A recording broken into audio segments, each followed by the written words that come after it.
So this conference in Brussels is coming up again, XR for Europe. And I say again because I believe it happened last year at this time. It may be a new sponsor, Stereopsia, Stereopsia.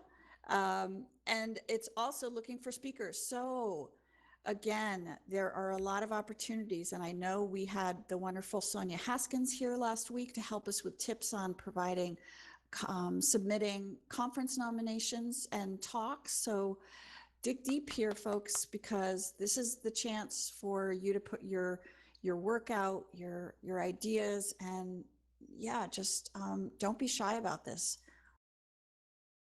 I'm excited about tonight. I have an event that I co-host, ARVR Chicago, and we're so excited to have Jenna Lambert with us, along with three other industry experts in the blockchain and healthcare and clinical medicine space. So I hope you can join me. There is a link there for the Eventbrite. You can join either to stream on awe.live, or you can join me in Verbella. And that starts at 5:30 in the physical, because there's an in-person, and also online at 6:30. So hope you can join me. I know many of us here are members of the Reality Innovators Network, and this is really has such a huge footprint, and they're always doing events in different 3D platforms. So definitely join that one. It's a great way to stay connected to the larger community. And we have several of us here. I know Sophia is very involved, and Karen, and many of us here who are involved. And they're always hosting different events. So, hey, you could put your name in for being featured on one of their events. Okay, so we've got a bunch of things happening up here in the next weeks. Laval Virtual's happening. Like I said, the iLearn online portion, as well as the live conference, and then AWE, woohoo! I know that many of us are also looking for, if who are going to that, to join the Slack channel, because there is an AWE channel, and it's a great way to connect with others and be able to find housing if people are still looking for doing shared housing. Tech Live London, Julie, now I thought that one we had changed. It's a November event, or is that something else? If you know something about that, I tried looking that up, and it came up with an event in November. You know what? That was, I think that was my bad. That's The next okay. slide has Tech Live London in November Okay. correctly. Okay. Which Okay. we're trying to keep track of, what's coming up. If there is anything you want us to kind of list, then we'll put it in this list just so everybody kind of knows what's going on. But I think, yeah, sorry, my bad. No, that's okay. And it's great because I think having things far in the future, and I don't know about everybody else, but it's really great to have a lot of lead time, especially if you're thinking about submitting a talk, is to be able to select panelists or invite people. So I think that's excellent. And thank you, Julie, for doing that. And Collision Toronto, I know Julie and many of us here have attended that, and that's always a really awesome conference. Anything that you want to say about that, Julie, that for this year's Collision? Yeah, I'm definitely going to be trying to go there, Yep. based on even my production schedule and stuff like that. But if anybody plans to travel to Toronto, we should probably try and set up an XR Women evening or something, because I know Helen, she's here in Toronto as well, and there's a few others. And if anybody is traveling in, then yeah, we'll take that on a side conversation. But it's at the Sounds end of great. May. Sounds great. All right. Right? So then you see that Event Tech Live in London in November.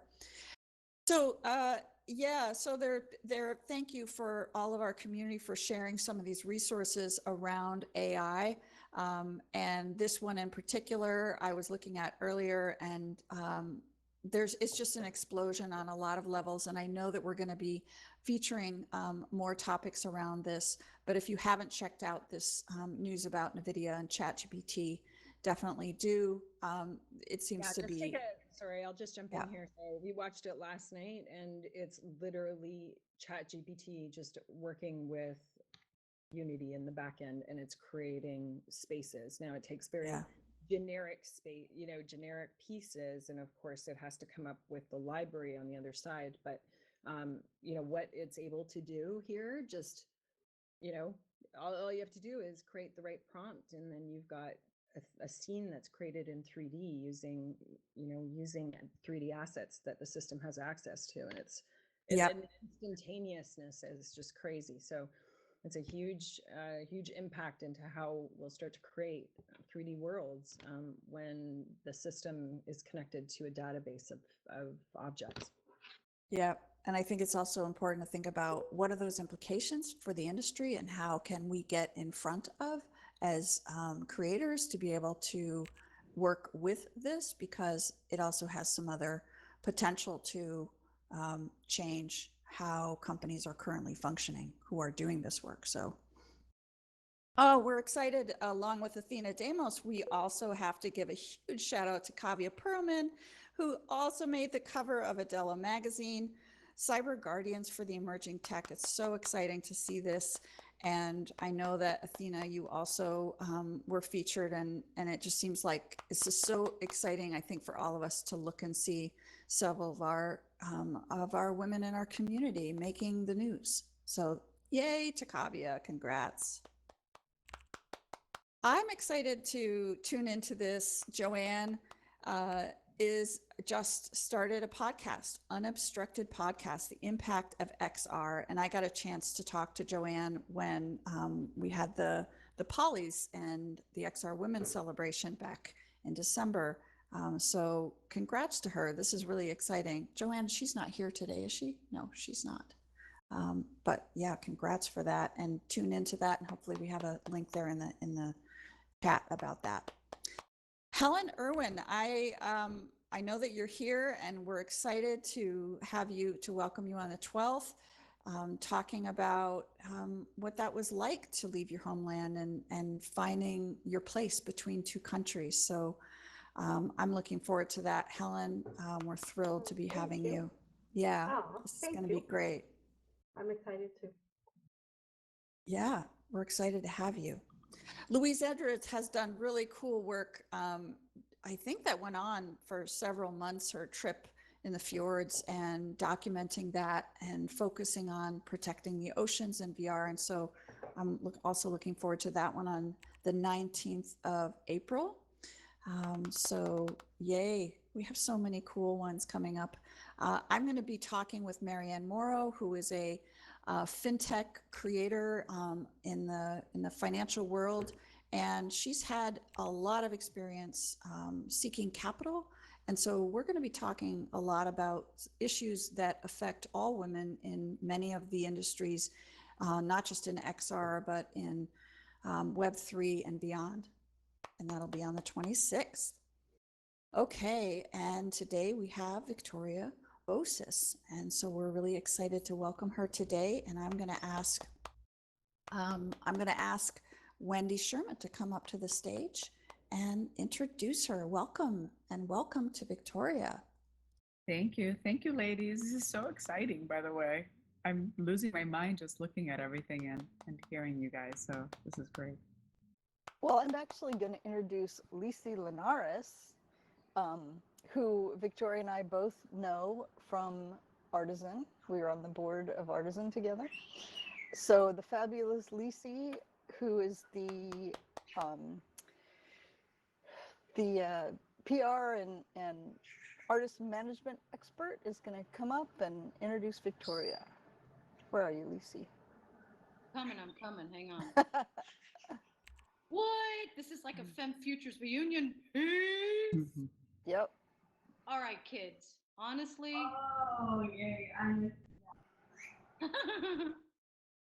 All right. We are approximately where we were about 100 plus years ago when the film camera and celluloid was being utilized by the Lumiere brothers. And they went on to be the pivotal forces behind what became the movies. And not unlike what happened in the last century, certain movies became a turning point for the motion picture industry. Trip to the Moon by Georges Méliès, The Jazz Singer by Al Jolson, the first talkie. Stay Alive, My Son is one of those such projects that shapes a movement. VR cinema is inevitable, and after today, there will be no doubt. Everyone, please welcome this year's winner of the Producers Guild Award for Innovation, Victoria Bousis. Let's go! Thank you. Thank you. Thank you. Thank you so much, Lizzie and Wendy. And you've been such supporters of my work and have encouraged me all along the way. And I couldn't have done it without the support of you two and the many women that are also pioneering incredible work that have also have been a source of inspiration for me as well. So thank you so much, everyone, for contributing to the medium. It's been an interesting time, and I'll tell you a little bit more about that. So do I just start and I just click, right? Yeah, make it happen, Cam. I gotcha. Okay, cool. So Yumi is a company that I founded not knowing that I was going to found a company because I needed to find a way to make Stay Alive My Son. And the choices were limited at that time of the ideas that I had in my head and what I wanted to convey for future audiences. So Yumi is an idea of imprinting the world by bringing together the wonderful synergies and talents of so many different kinds of people to push the medium forward. Now, oopsie daisies, there we go. All right, now I'm really going ahead of myself. Sorry. So I really believe in my heart that the greatest stories are found from the human experience. So I wanted to find an interesting way to converge cinematic storytelling from my foundational background in film as a producer alongside my work in technology so that we can find a way to bring these stories and these stories that would otherwise be untold of ordinary people through life's challenges accomplish extraordinary things. I believe really, really strongly that once someone experiences a transformative journey by really stepping in the shoes of someone, when they remove the headset, they'll be compelled to act and do something about the mission of each piece and the message that's being conveyed. A lot of this was predicated on some work I did while I was at MIT, and I started thinking about what Chris Milk had said about it being an empathy machine. And through the course of my studies and an initial project I did there, I realized that he was wrong. Empathy is not enough. Empathy just says that I feel bad about your situation, but it doesn't really say that I'm going to do something about it. True compassion, true action is actually empathy plus taking initiative and doing something about it, leveraging the power of VR because of the neuroscientific implications that we can, for the first time, truly say that we can step in the shoes of another and experience their story. So many, many years ago, I didn't know that my entire life's work was going to collide. I started in my 20s as a prosecutor for the Attorney General's office, trying to give voice to those that were disenfranchised, later on stepping into film, and later on in technology using VR as a medium. I went back in time and thought strongly about what was that first thing that I wanted to create to bring out to the world. And yes, you could have taken a commercial route. Yes, I could have done the future of some next Marvel comic. But I said that really wouldn't resonate what's really in my heart and who I am as a person. So I thought back about a book that I found in Cambodia about 9 or 10 years ago that tells this powerful story about Pinyatai and his family's flight during the Cambodian genocide. Unfortunately, the story takes a turn at a gut-wrenching decision he had to make to abandon his 6-year-old son so that his son would have a chance at living and he could escape the Khmer Rouge. It is a decision that still haunts him. The next slide. Moving. Okay. So I thought I was going to make the story about the book. And then I traveled to Paris and I met with him. And at that time, I had taken the last photo he has of his son, who's 6 years old. And we used AI to digitally age it to 18 and then to 52. Right now, he would be 54 years old. And asked him, Ty, I want to put this in the experience at the end. Perhaps as this project travels around the world, someone may recognize him and we can reunite you with your son. After a long pause, which was very, very nerve-wracking for me and very emotional, He says to me, "That's not my son. My son is a 6-year-old boy." And I realized there was a whole story beyond the book about a father now in his 80s still looking for a 6-year-old boy, not realizing that 45 years had passed as he tried to reconcile the past with the present. Stay Alive, My Son puts you in the shoes of Pinata. You land outside of his door, um, and you meet him as a metahuman, which I'll discuss shortly. You become him, and then you go on a fantastical journey where you fall through the floor in your Alice in Wonderland moment, and you fall inside his mental prison, where you relive memories of this tragic past, leading to the moment when he abandoned his son, way to a metaphorical heart where he finds his own salvation by learning to forgive himself for the choices he made in the past. So this is kind of the synopsis of both chapters. So Stay Alive, My Son, Chapter 1 was the first release that was made by opening up at the Venice Film Festival last September. It went on to win numerous awards, including the PG Innovation Award, and has traveled extensively. And it's been really, really moving to see that people, how they felt being this man, the kinds of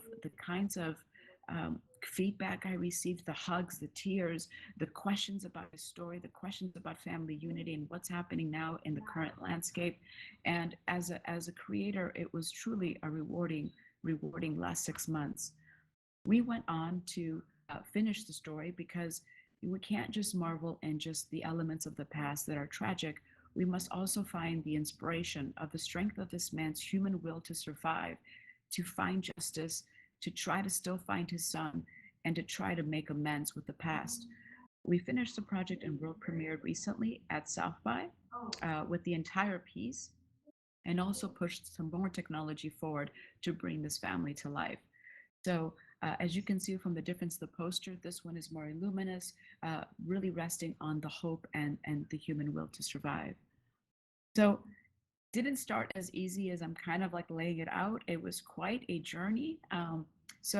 Initially, we started with a really, really strong visual development because I wanted to create these two metaphorical worlds to bring the story to life and really leverage the technology, because at the end of the day, it's not a documentary film. It's not a film, period. It's something different that's a film, but also involves gaming mechanics. So the two key worlds that I'd like to feature today is one, the mental prison, which is taken by real world research on the actual SS-21 concentration camps in Cambodia. We went through there extensively and took anything from the tile that was used to the posters that were used there to really build this mental prison. And on the second world was this metaphorical heart, which I found inspiration in Angkor Wat Temple, which is the biggest Buddhist temple in Southeast Asia that happens to also be in Cambodia, to create this heart using the shapes and the architecture from Angkor Wat Temple to convey both these things, but also maintain the authenticity of this Cambodian work. So we started with a lot of level design to create the player path because it is an interactive experience. So I wanted to make sure that that was conveyed. We started with really detailed concept art. Let me just make sure I didn't skip. Oh, sorry. We started out with the blackout. At the time when I started the project last February, I had a lot of my team members were Ukrainian. A week later, the Ukrainian war broke out, and I lost my level designer. So I started really like taking a piece of paper and creating the mental prison for myself through a course of a bunch of YouTubes. I started to create the blackout myself just to keep the project moving because I just felt the time was now to have this story be told. So here's a question of the blackout using, in engine, the Unreal Game Engine.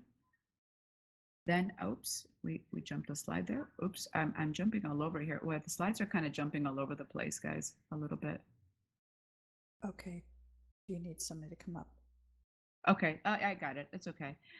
So then we went into concept art to be able to inform the departments, the 3D team, level artist, and also programmer as to what was going to happen in each scene. We talked about this already.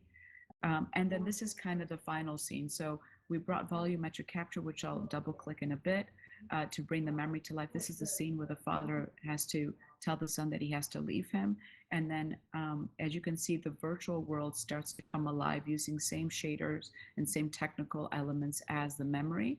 So it appears and disappears while you are still then in this mental prison with other elements.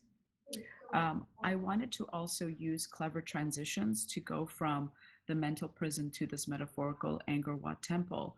I didn't want to use just a fade to black because I felt that it breaks immersion.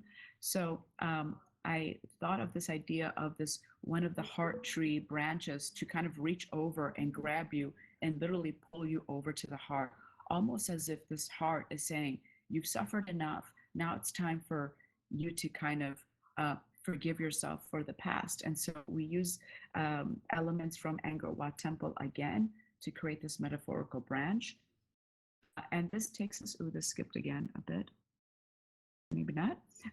And then we go to this Temple of Salvation. Again, as you can see, the architecture and the elements from the actual Angkor Wat Temple being used here through really detailed concept art.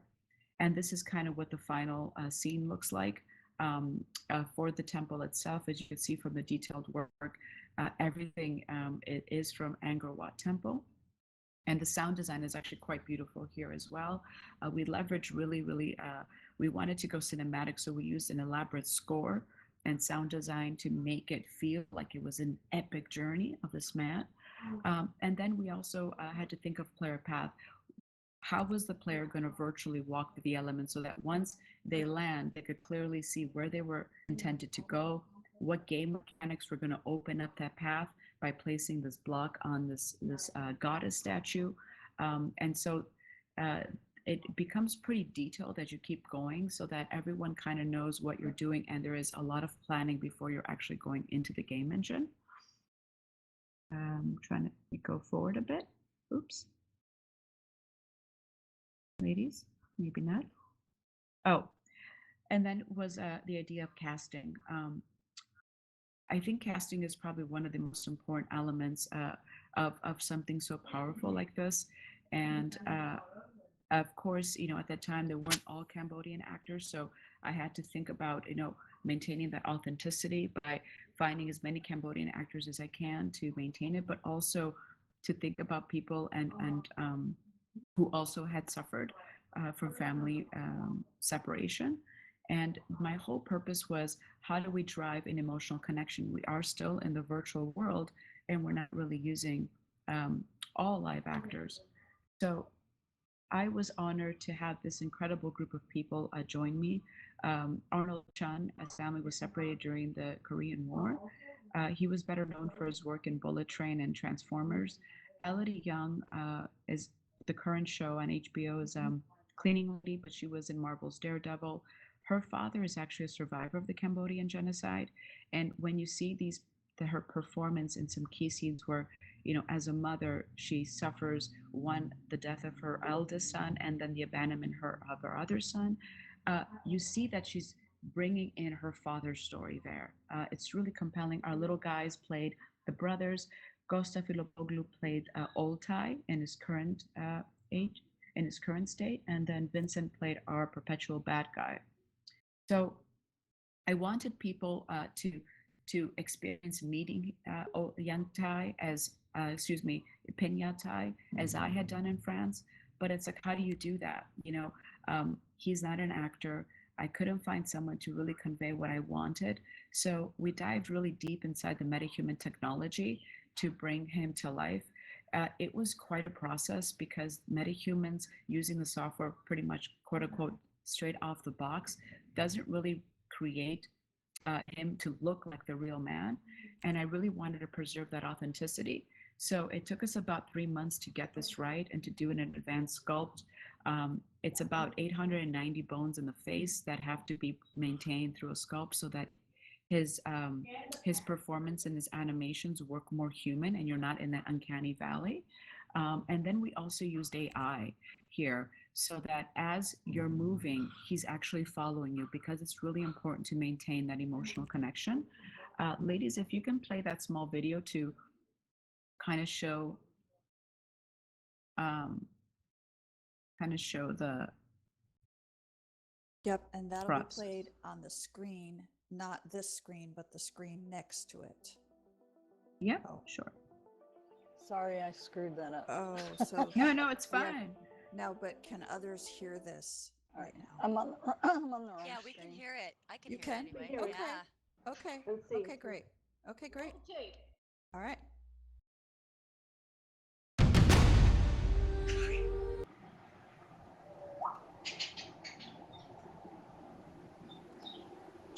So Wendy, are you playing it to the right or are you playing Yep. it in the center? The center is just the cueing, I think. Yeah. Yeah, I'm playing it to the right. So here's that complex rig I mentioned with the detailed bone structure that had to be maintained and preserved. We used facial capture here from LiveLink.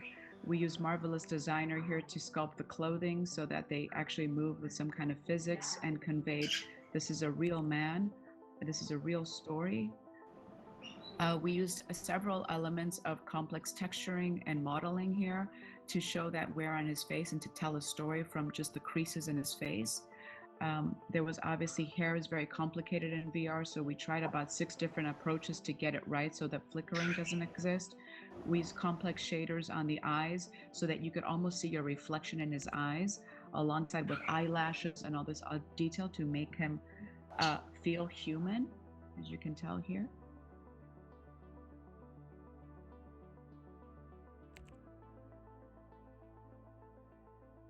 And this is our pinata. So moving on. Oops, sorry, my bad.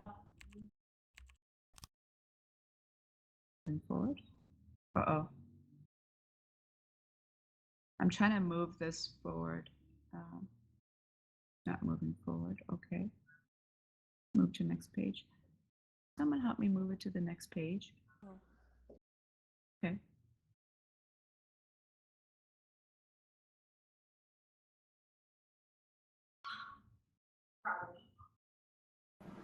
Sorry, I don't know why it's not going.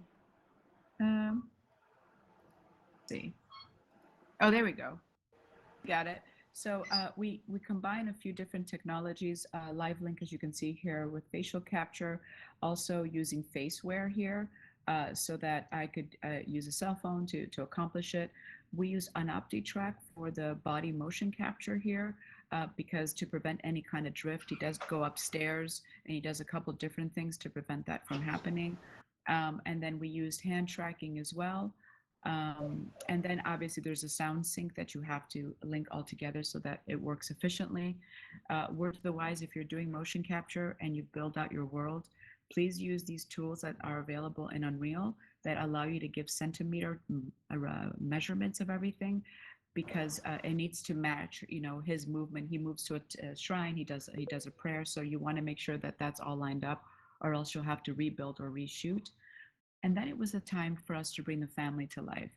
I didn't want to use metahumans here because it was a memory, but I also wanted to feel that we were breathing life to this family again through these memories. So at that time, it was December 2019, OCAP was just coming out. We couldn't afford to use the high-end Microsoft work, so we deferred to DepthKit. It was a single camera we used against a green screen for our family. Not knowing then that DepthKit did not have a plugin for Unreal and still doesn't have one, we ended up with a lot of artifacting. The files were enormous and they were barely unusable.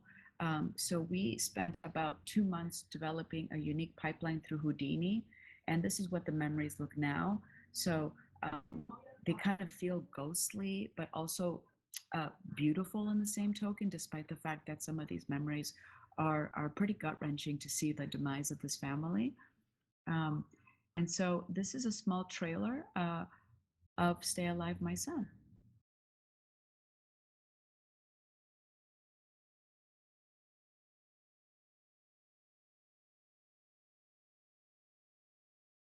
Sorry, getting there. It's okay.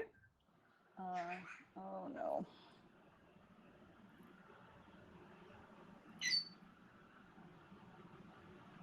I think every woman in this forum knows how difficult technology is. So I think we've developed a high lessons through game dev. I was 33 years old then. Summer frolics at sea. My family was my greatest strength. We were love.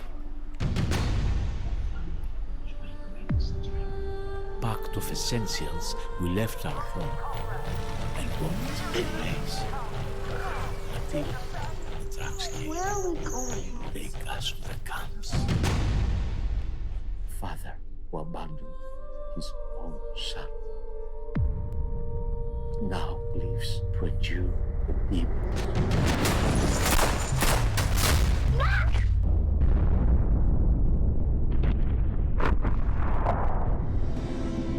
Salvation lies in oneself. All virtue and evil will have their effects on this life or the next. But if you make merit, pray for clarity, and perform good acts, then suffering ends, and you live forever free.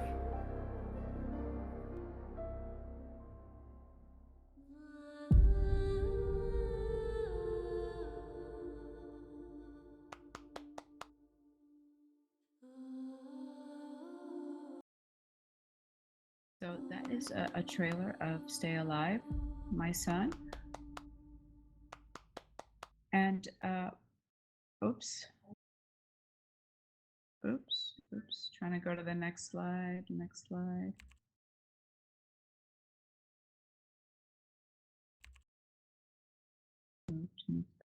you get that other tab up, Victoria? Yeah, I'm trying to, Okay. oops, it keeps running. Oh, here we go. So about this whole idea of, oops, that's going in the wrong direction. Talking about making good acts, because I wanted to prove to studios and the world that a person will stay inside a headset for a full-length feature. This experience is 55 minutes. If you give them a content that's engaging and emotionally powerful. And I did that because I really wanted to change the narrative of family separation on a local level, but also in a global level. I believe the family is one of the cornerstones of our society. Family unity is a right that has been recognized by the international community, but unfortunately it hasn't been secured. So I wanted to start off by shaking things up. And I believe the time for change is now. We've seen what's happened in Ukraine. We saw what happened in Syrian refugees. We saw what happened in Cambodia. We saw what happened in the Holocaust.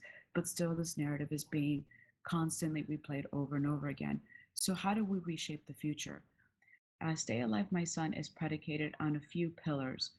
Number one is the advocacy for family unity. Let's make the international community responsible and take action to change the legal processes to prevent the hurdles that prevent families from reuniting. Currently, there is no time horizon for families. I have a stack of files on my desk from just Greece alone that has some fathers and mothers that know where their children are, but it's been over 10 years and they cannot reunite them because they either don't have travel documents or they can't prove DNA because they were running for their lives, from war zones, etc. So I wanted them to take another look at the law and to change it. Another aspect here, Cambodia. Currently, the Prime Minister of Cambodia has instituted a strict party rule. He is governing democracy. He is closing down the media outlets. He has stopped the trials from continuing that have led to some of the prosecutions of only three leaders of the Khmer Rouge that Pin Yatai also testified to. And we're also hoping to potentially find Nawaf. But I believe by reuniting a child with his parents through Stay Alive's My Son's impact, every child is like finding Nawaf. So we started to create a Web 3.0 strategy at South by being our initial time when we did it, where we invited people to fulfill a survey, the before and after, and to see what action they felt more compelled to. And most of the people actually really wanted to take part and show their compassion by being part of this family unification mission.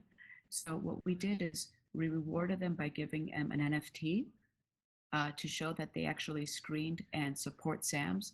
We partnered with a collaboration with Polkadot, the blockchain company, Unique Networks, who minted our NFTs to provide these. And as SAMS goes around the world, we will start forming this community-based movement from the bottom up to also give people a voice in this important turning point in time.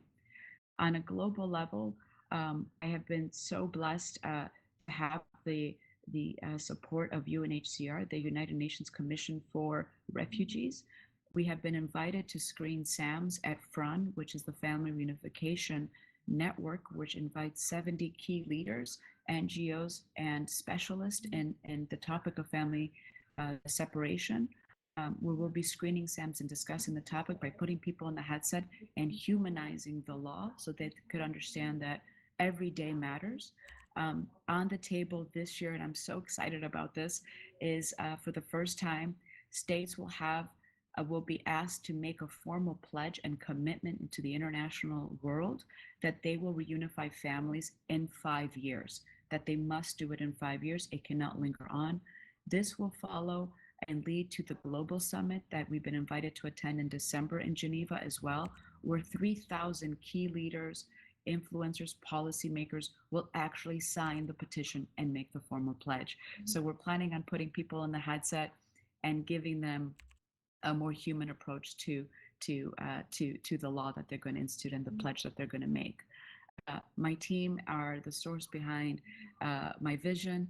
They help everything happen for me. So I had to give them a shout out on my journey. And if you want to take part in any of this and you're interested in SAMS, by all means, please let me know. I'd be happy to tell you more about it and to bring families together through the story. Thank you so much for your time and for listening.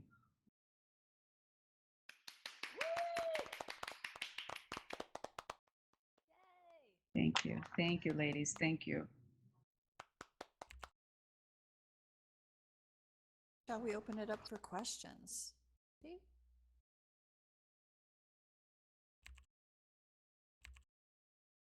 I have a question.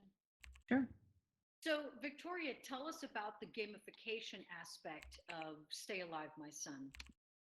So there is always a tension between the two, right? Because you're trying to push a narrative, but yet you're also trying to use mechanics, right? You want to use truly a 6DOF experience. So we started first with some puzzle pieces to have in chapter 1. And we realized that when you do puzzles or anything that really requires logic, it shifts your focus from an emotional state to a logic state, because people are like, okay, what do I have to do next? So it really takes them out of the immersion. So what we thought was better to do is to lean more heavily on mechanics that organically flow from us in the real world. So in the experience, you virtually walk, you don't teleport, because there is sound design, everything that happens as if you're walking through this mental prison, and it's getting kind of creepy, and you're feeling these ideas of fear and also anguish. So there's a walking mechanic, there's a grab mechanic, there's some elements where you grab some items that move the story forward, but everything really flows from not triggering that logic state to keep you immersed. So those are the mechanics. Gotcha. And that takes a lot of iteration. It takes a lot of iteration and a lot of user testing, because what you think is in your mind and what you think, oh, of course they're going to get that. Audiences forget that they're like people sometimes, and when they put on the headset. So when I was even using some cues, highlighters, I'm like, oh wow, these are really ugly. They're not really pretty, and they're so overt. Audiences are going to get that. But from my experience of screening this now for over 300 or 400 people, not more, you want it to be overt. You want the big highlighter to be cueing, grab this key. You want the cues of the audio cues, and we use really sharp, high-pitched cues because that's what catches people's attention. And we found that it made people still stay in that immersive emotional state as well. Sharon, did you have a question? Did you say Sarah or Karen? Oh, Karen, I thought I saw, and I'm probably looking and the names are getting all mixed up, but feel free. If it's you, Sarah, go for it. I think it's Right. Sarah. Thank you so much. Thank you. First of all, thank you so much. Remarkable, remarkable. Thank you. Yes, thank you. So you mentioned it was 55 minutes, and I'm wondering, I know you kind of did you did your own research and you had that questionnaire. Did you happen to ask them afterwards their comfort level with that TRT on Yeah. your piece? Thank you so much. Sure. What I found was the hardest because I started off with a small tutorial, so that's about 5 minutes, 6 minutes long. The credits are about 9 minutes at the end. So the piece is, about 40 minutes in total. And the biggest complaint, honestly, of course, some people got dizzy because that's just inevitable. So we had to lower that a lot. But the biggest uncomfortable state for a lot of people was the weight of the headset was not really the story. Uh, a lot of people stayed through the credits, which I was like, aren't you, because I always think, is it too long? Because I've also seen it a million times, but people stay through the credits. People stay engaged if you give them something to feel that they want to also find out what happened to this family. So it was more the weight of the headset that was the bigger issue, which I think is going to resolve itself as the technology, advances as well. Thank you so much. Awesome. You. Any other questions for Victoria? I have a question. Sure. Helen here. Can you talk about the sound design and how it's different doing sound for this type of movie than it would be for a traditional movie? Is it a Sure. concept of like 5.1 sound or surround or spatial or? Yeah, sure, of course. We use spatialized sound because we wanted to replicate how the real world how it behaves. We used FMOD, and I've kind of learned it pretty extensively right now. And what you have to do is before you start, you have to form a strategy um, of how you're going to layer that sound because it is a headset, and you don't want too much noise in someone's head all the time or repeated sounds which start becoming a little grating because there's so many inputs visually, auditorily, there's narrative, it's an emotional piece. So what we did is I knew that because we embody this man, Pinyatai, sound that should be 2D that we should hear in the headset should be his voice because we are him, right? So it's the closest thing to us. The next level of sound, and I use kind of, if you could think of like spheres kind of moving from the player outwards, the next sphere is going to be the interactables and his footsteps because we wanted people to maintain a sense of presence by hearing their own footsteps in the various different terrains and ground. And also if there was cues of things that needed to pick up, like the flashlight or the keys or this camera, etc. And then the next level was any kind of interesting cues like the prison door slamming shut or this little bicycle whose wheels spin. And then the next layer of sound was ambiance, right? That, for the world, the world has a sound.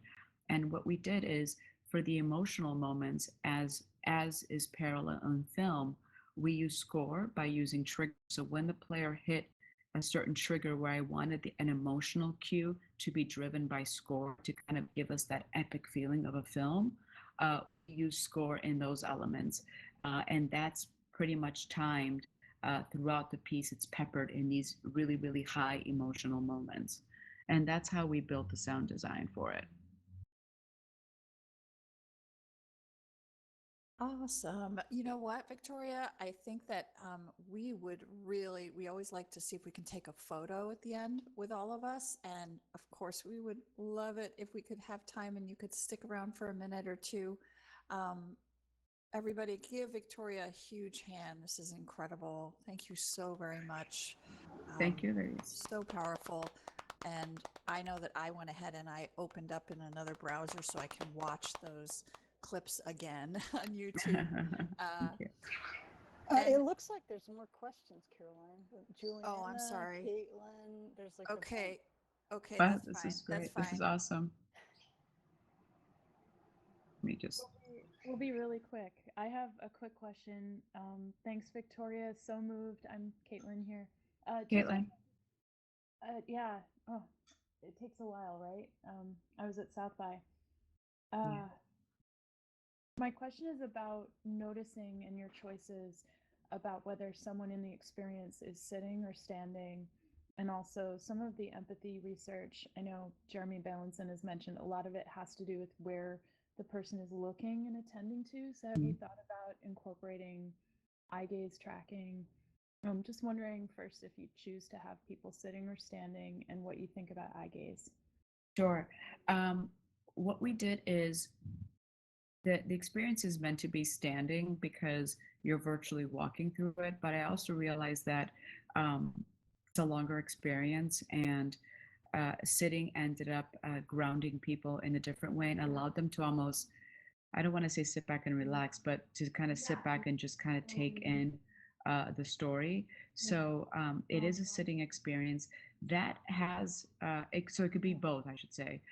But that has its own challenges because when you first meet Yatai, once you calibrate the floor, you can't, change that, or else they won't be able to grab some things if they fall to the ground or what have you, which, floor is a complicated issue in VR.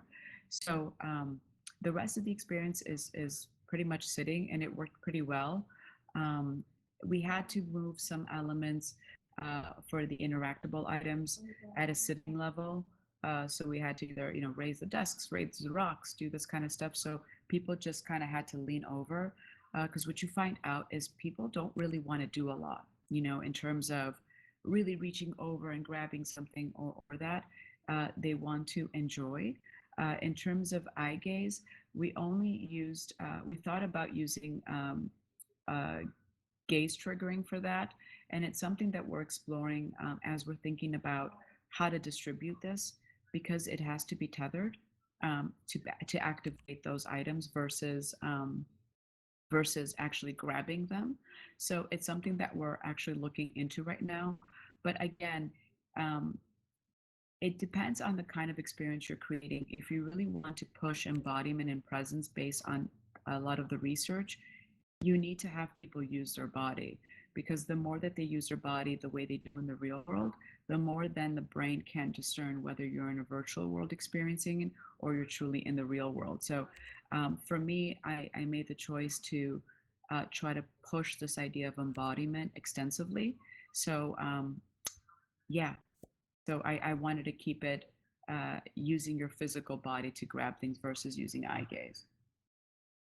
Thank you. That makes a lot of sense. So there's definitely more to explore here. Thank you.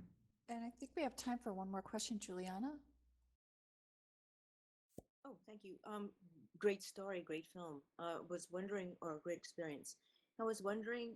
I know that you make the most impact by sharing this film with people who have power. What about those who don't have access to the headsets, like the people who have lost families and so forth? Thank you very much. And how do you measure your success? Kind of hard, right? Okay, thank you so much. Love it. Great. Yeah. Okay, so I realize that it's going to be difficult to share the experience, right? Because right now it's tethered to a pretty powerful workstation that was generously donated by Box for us to use to take this around the world. So what I'm trying to do right now, and why I'm actually going to lay a little bit farther, is there is two interesting things that have been kind of brought to my attention through various people who've seen the project and want more people to access it, is the domes, adapting it to a dome experience. There's about 3,000 domes around the world, which could prove as a way to have people access it.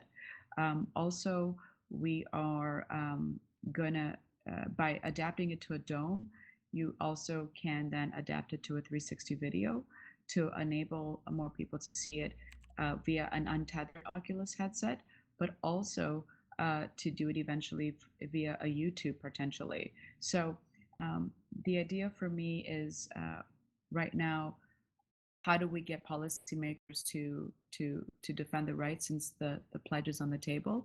And then I'm thinking about these two elements to convert it to to have more people enjoy it until the technology picks up and more people will have headsets. They're going to be cheaper, and also they're not going to require a super duper workstation to run. Does that answer your question? Oh, yes, thank you. And I'll just say that, just on that one last note on the domes, that I'd love to have another topic of that, if for a future XR Women event, because I've actually had some people in my community that are looking to try to have some funding to build a dome in where I am in Maine. So great. Yeah, That's it's a a great really good topic. it's a really good idea, because what I realized is excuse me, I can't really distribute this as much as I want to because of the technological constraints. So a dome experience to me would be the next natural move versus just making it a 2D film, because then we're doing what has already been done, and you need to feel it, and you need to also not be playing, on TikTok and on Instagram, and really be immersed in the story for it to have the most amount of power. So seeing domes rise up again, and domes are actually looking for content now. And if you look at the content that's currently on domes, it's not these kinds of stories, right? It's more like going to outer space or, these kinds of experiences. So I think it's going to also be something that will draw more attention. And then the idea is it's for it to boomerang back to the headset. So once people experience it, then you could also say, hey, do you guys really want to step into the shoes and become the character? Then it opens up that curiosity for people to buy it in the headset. So Wonderful. that was the idea behind that as well. Mm-hmm. Wonderful. Well, I know that we're right up against 1 o'clock, and I know sometimes people have to, and we've lost a couple of people, but if people have time, love to have, I'll go up to the stage so we can get a photograph.